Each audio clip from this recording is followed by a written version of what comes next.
आकाशवाणी भोपाल से प्रस्तुत हैं प्रादेशिक समाचार।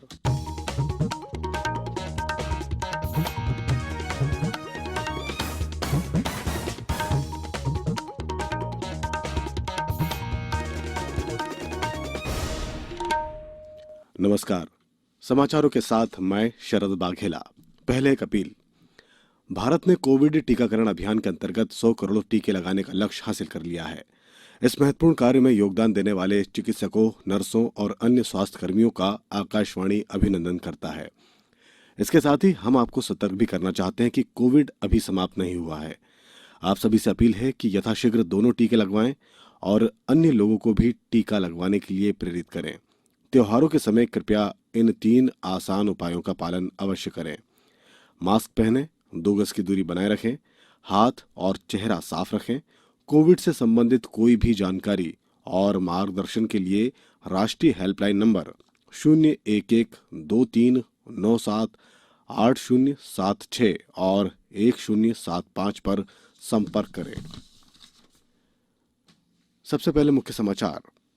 कोविड महामारी से उबरने और जलवायु परिवर्तन पर रोकथाम की कार्रवाई के संदेश के साथ G20 देशों का शिखर सम्मेलन संपन्न। आज मध्य प्रदेश का 66वां स्थापना दिवस है। इस अवसर पर आत्मनिर्भर मध्य प्रदेश की थीम पर मनाए जाएंगे कार्यक्रम।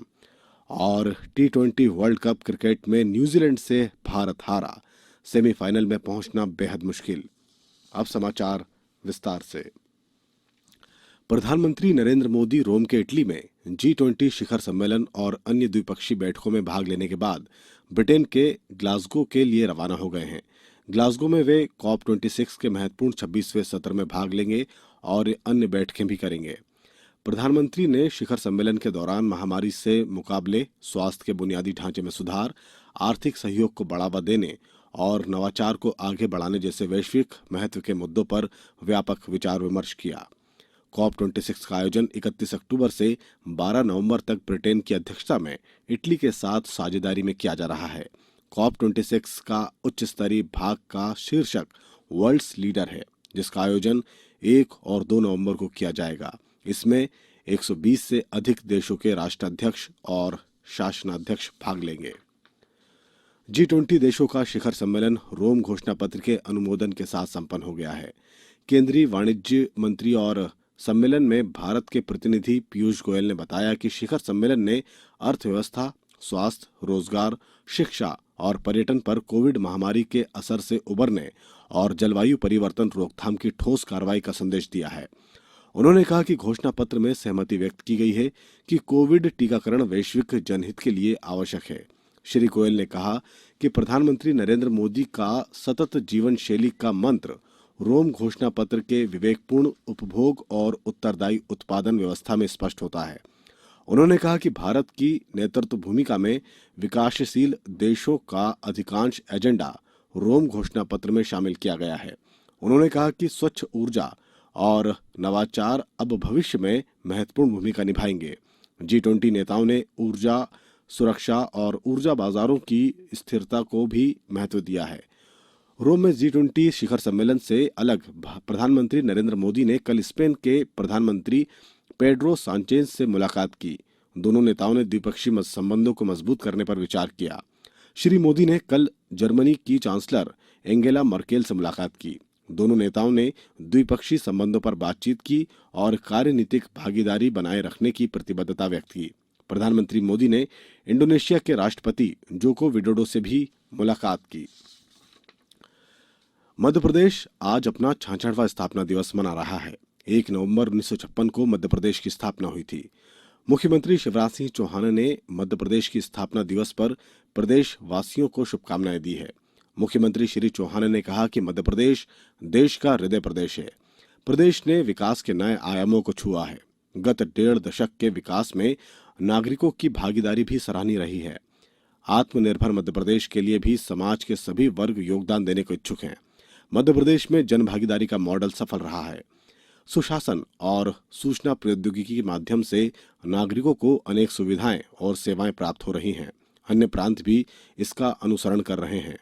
श्री चौहान ने नागरिकों को हार्दिक बधाई और शुभकामनाएं देते हुए आशा व्यक्त की कि आने वाले समय में मध्य प्रदेश प्रगति के नए नए उदाहरण प्रस्तुत करेगा। राज्यपाल मंगूभाई पटेल ने समस्त प्रदेशवासियों को मध्य प्रदेश के स्थापना दिवस की हार्दिक शुभकामनाएं प्रेषित की हैं।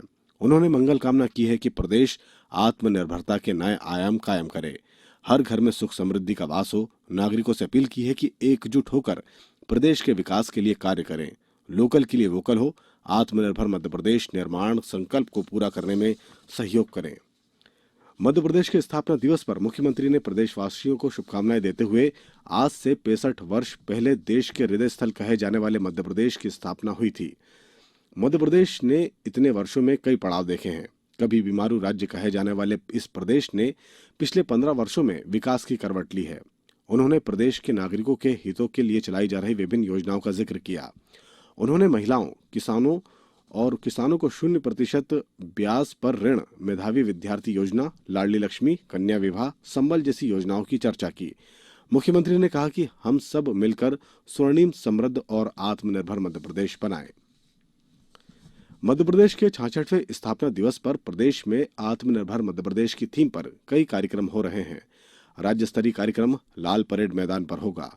कार्यक्रमों की तैयारी की समीक्षा की बैठक में मुख्यमंत्री शिवराज सिंह चौहान ने कहा कि मध्य प्रदेश के स्थापना दिवस पर 1 नवंबर की शाम लाल परेड ग्राउंड में हो रहा कार्यक्रम कोरोना काल के बाद प्रथम राज्य स्तरीय कार्यक्रम है, जिसमें व्यापक संख्या में नागरिकों की भागीदारी हो रही है। इस नाते इस कार्यक्रम के भोपाल में गरिमामय रूप से संपन्न होने के साथ ही इसमें शामिल सुरुचिपूर्ण सांस्कृतिक प्रस्तुतियों को प्रदेश के विभिन्न स्थानों पर नागरिक देख सकेंगे, इसकी व्यवस्था सुनिश्चित की जाए। प्रसारण व्यवस्था में बड़ी संख्या में प्रदेश के नागरिक इससे जुड़ सकेंगे। कार्यक्रम को शाम 6:30 बजे शुरू होगा।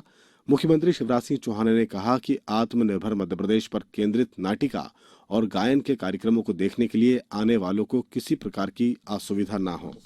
अब समाचार में वक्त है एक ब्रेक का। कोविड-19 से बचाव और सुरक्षित रहने के 3 उपाय। मास्क लगाएं, 2 गज दूरी है जरूरी, सुरक्षित दूरी रखें, हाथ और मुंह साफ रखें। ब्रेक के बाद समाचारों में एक बार फिर आपका स्वागत है। T20 विश्व कप में भारत को लगातार दूसरी हार का सामना करना पड़ा। दुबई में कल रात न्यूजीलैंड ने भारत को 8 विकेट से हराया। न्यूजीलैंड ने 111 रन का लक्ष्य 14 ओवर और 3 गेंद में हासिल कर लिया। डेरल मिशेल ने 49 और कप्तान केन विलियम्स ने नाबाद 33 रन बनाए। न्यूजीलैंड ने टॉस जीतकर पहले गेंदबाजी का फैसला किया और भारतीय टीम को 7 विकेट पर मात्र 110 रन पर समेट दिया। ईश सोढ़ी ने 17 रन देकर 2 विकेट लिए। उन्हें प्लेयर ऑफ द मैच घोषित किया गया। भारत का सेमीफाइनल में पहुंचना अब अफगानिस्तान की न्यूजीलैंड पर जीत और अफगानिस्तान, नामीबिया और स्कॉटलैंड को बड़े अंतर से हराने पर निर्भर करेगा। कल प्रतियोगिता के दूसरे मैच में अबुधाबी में अफगानिस्तान ने नामीबिया को 62 रनों से हराया। T20 विश्व कप में आज शारजाह में श्रीलंका का मुकाबला इंग्लैंड से होगा। आकाशवाणी विश्व कप मैचों का आंखों देखा हाल प्रसारित कर रहा है। अब कुछ समाचार संक्षेप में। गृह मंत्री डॉक्टर नरोत्तम मिश्रा आज अपने प्रभार के जिले इंदौर के दौरे पर रहेंगे।